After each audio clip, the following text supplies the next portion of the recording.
Welcome to the Peak Mindset Show. My name is Matthew Park.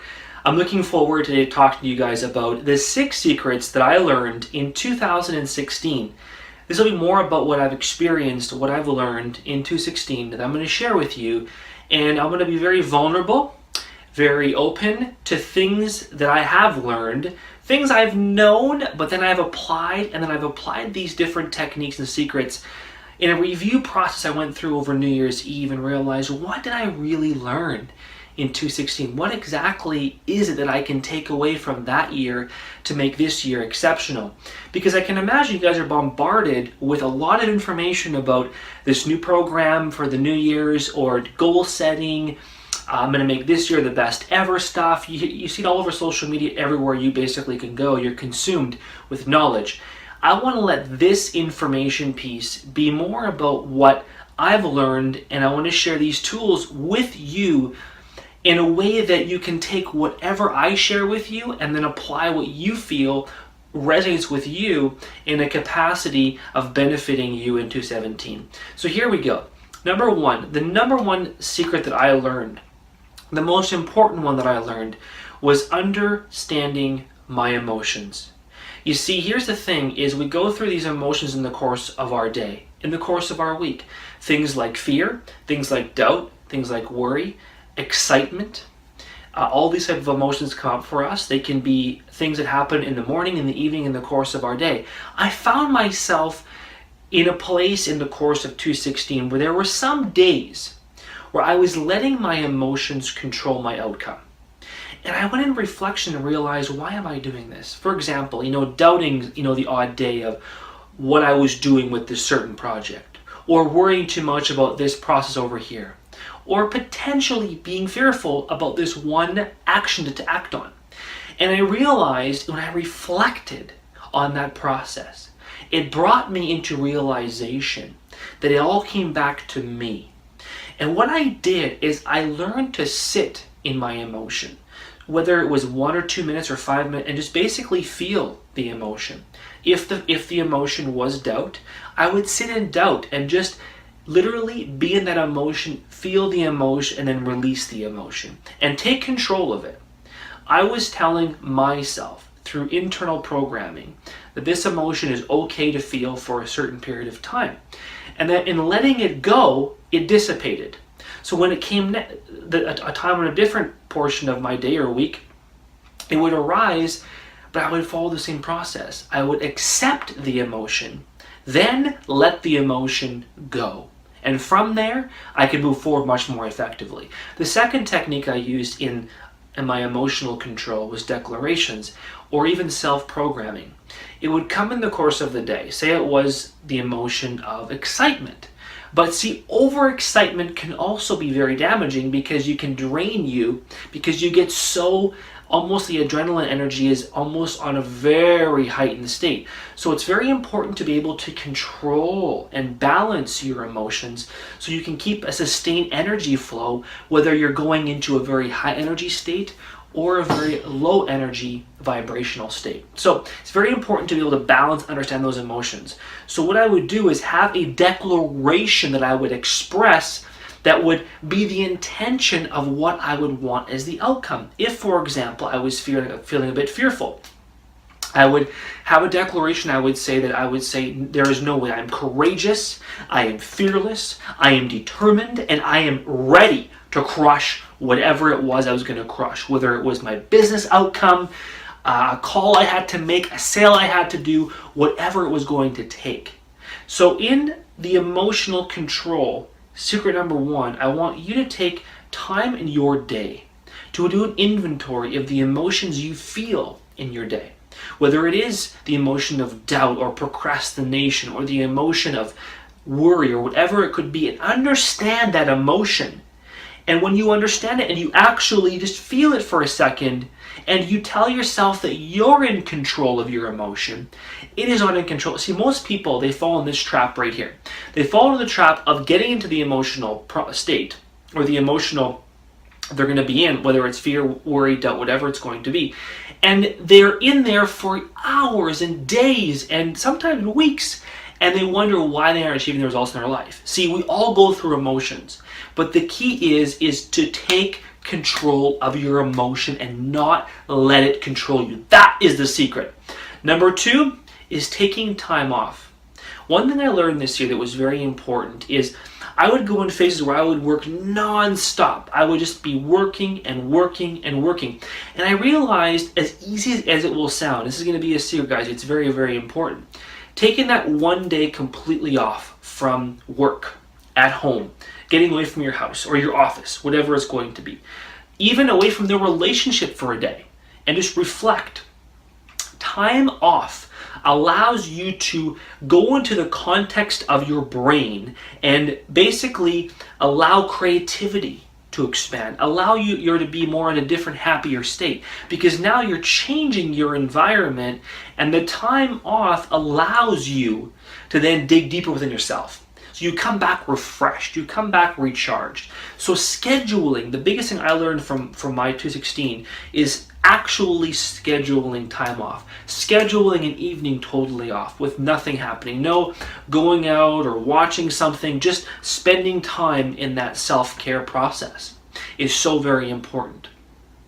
Number 3 was always journaling. Now, I've preached journaling to you guys so many times, but there were times in 216 I actually found myself where I would take a week off journaling, or a couple of days, or even a couple of weeks.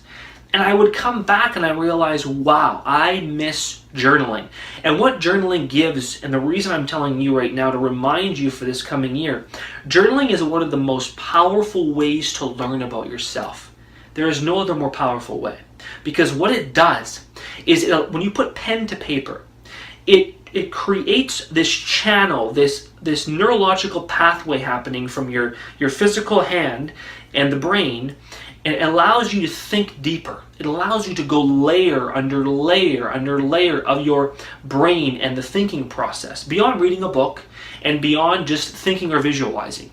Journaling is very, very powerful. So if you have a challenge you're facing at work or at home or in a relationship or financially or whatever you're going through for a challenge, write the challenge down and go through the solution in your journal. It's so very powerful because now you focus on the ideal outcome. Number 4 is being conscious of your environment.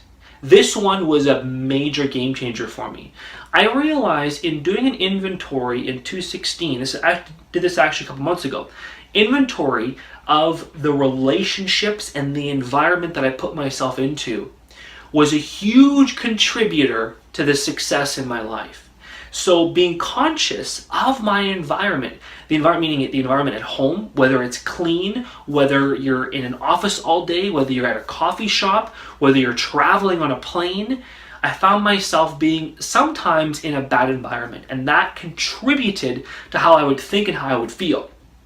The other piece about it with environment is the inner circle.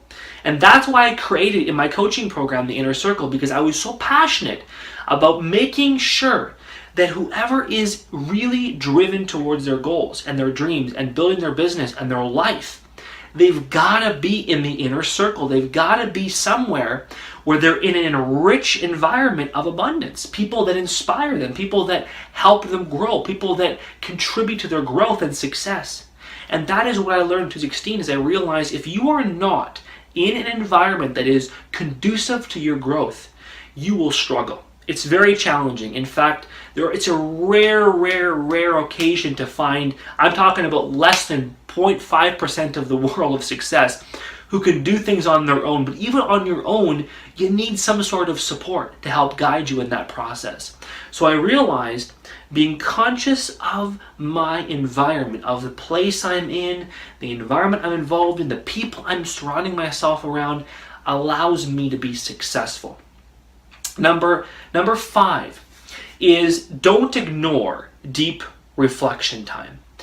Deep reflection time is self-care. And when you have self-care and you're taking care of yourself by means of doing an inventory of the things in your life you must change, or reflecting on your vision, reflecting on the areas of your life that you want to improve, or reflecting on your health and fitness, or your business, or your life, or your spiritual side. Deep reflection time is alone time with you doing something, basically nothing. Okay, having a journal in hand, maybe you're going to a spa, you're going for a nature walk, you're going to a cabin for a weekend, you're going in the forest for the day, you're going for a hike, whatever it may be. Maybe it's going for a workout. But deep reflection time every single day, if you can do it. Maybe it's laying on the couch and visualizing, maybe it's a meditation. It's so important. I learned this year because I realized there were times I wasn't doing deep reflection and I caught myself reacting more. So when I slowed myself down and did less and focused more on reflection, I found myself taking more conscious choices and decisions forward that allowed me to make better decisions because I was thinking things through much more effectively. So I would suggest to you here listening or watching is schedule that reflection time, half an hour a day. Maybe it could be working out, or it could be meditation, or it could be journaling, and then scheduling a day of reflection every so often, maybe once a month, twice a month, where you go away by yourself, or you go in a forest by yourself, somewhere alone that you can spend on your own time. Number 6 is physical care. Now, one thing you guys all probably know about me who are listening or watching know that I train all the time. I'm always in the gym training, I'm running, I'm doing cardio, something physical. But physical care is one thing I found myself neglecting. And it's things like taking time for yoga or stretching or a massage or the physical body care. So as important it is to really condition our mind, as what I always teach in Peak Mindset, it's also very important to take care of our physical body. And not just training in a gym and going for runs. I mean the ability to heal, the ability for your muscles to rejuvenate, the ability for your your physical body to feel better. And that's so important. So I really suggest, one thing I learned from my end is I have to include that more in my schedule, and I did the most of that. I've been doing yoga more frequently. I've been stretching almost 4 times a week now, and I wasn't doing that for a period of time. So it's a reminder to you guys listening or watching to include physical care into your regimen. So there you guys go. You have 6 secrets that I would suggest for you in moving into the new year, to 2017, now that it is 2017, and incorporate all of these, or maybe one of these, whatever you feel resonates most with you and your heart, to step forward with strength and power, that you can really make this next year exceptional in every capacity. So thank you for listening, guys. Looking forward to hearing any feedback you have. You can comment on this. You can email me or respond to me on a Facebook. I love hearing from you. And I love hearing also about your results and your successes that you're going through in your life. It really fires me up. So next time, guys, Mathew Park with Peak Mindset. I'm wishing you a great day.